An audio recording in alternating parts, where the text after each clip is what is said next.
11 अगस्त रविवार के दिन हमारी जो संस्था है सच जीवात्मा सेवा ट्रस्ट, जो पिछले 2 महीने से सामाजिक कार्य कर रही है, और 11 तारीख को हम संस्था के माध्यम से एक निःशुल्क भोजन की रसोई शुरू कर रहे हैं गरीब लोगों के लिए।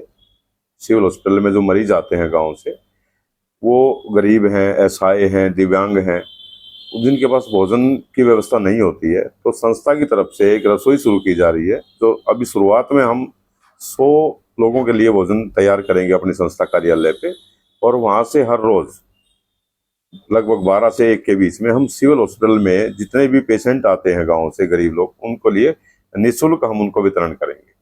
अच्छा, इसका मेन्यू क्या रहने वाला है? मेन्यू ये है कि हमने 6 दिन की व्यवस्था की है, क्योंकि हॉस्पिटल जो है 6 दिन खुलता है सप्ताह में। जैसे सोमवार है, सोमवार को हमारा रोटी सब्जी का रहेगा, मंगलवार को हमारा जो है छोले चावल का रहेगा, बुधवार को हम पूरी और सब्जी का रहेगा। इस तरीके से पूरे सप्ताह का 6 दिन का मेन्यू हमने बना रखा है। प्रेरणा कहाँ से मिली? ये प्रेरणा मुझे मेरे जीवन में मेरी माता जी से मिली, और उन्होंने अपना जीवन 30 साल तक लोगों में सद्भावना जगाने के लिए और भाईचारे की भावना को बढ़ावा देने के लिए सत्संग के माध्यम से वो लोग ऐसा करते थे। घर घर जाके सत्संग करना, वहां से जो फंड मिलता था उसको गरीब लोगों की सेवा में लगाना, गरीब कन्याओं की शादियों में लगाना, पशु पीड़ितों में लगाना। ऐसा उनका 30 साल का जीवन रहा है। जिन्होंने 30 साल तक उन्होंने ऐसे काम किए, वो मेरे लिए प्रेरणा स्रोत रही। इसका जो आप ये रसोई लगाने जा रही है, इसका खर्चा कहाँ से आएगा?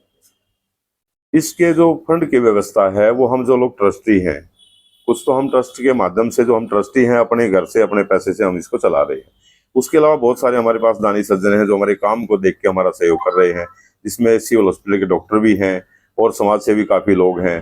तो उनसे हम ये व्यवस्था को चला रहे हैं। भविष्य का लक्ष्य क्या आपका?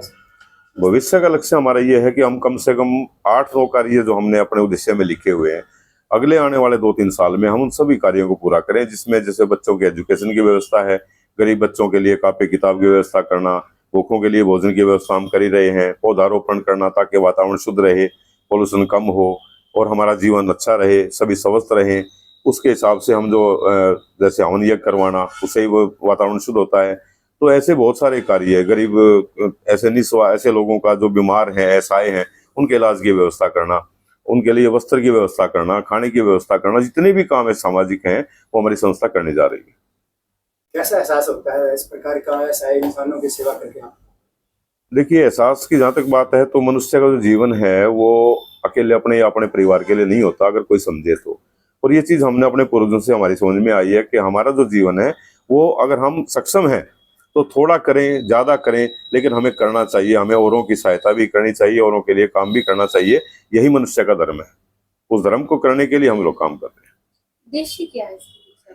उद्देश्य यही है कि परमात्मा ने जीवन दिया है, आज हमें सुख शांति है, हम समर्थ हैं, परमात्मा ने सब कुछ हमें दिया है, तो हम उसमें, हमारे आस पड़ोस में कोई दुखी ना रहे, कोई बीमार ना रहे, कोई भूखा ना रहे। इस उद्देश्य से हम लोग इस कार्य कर रहे हैं।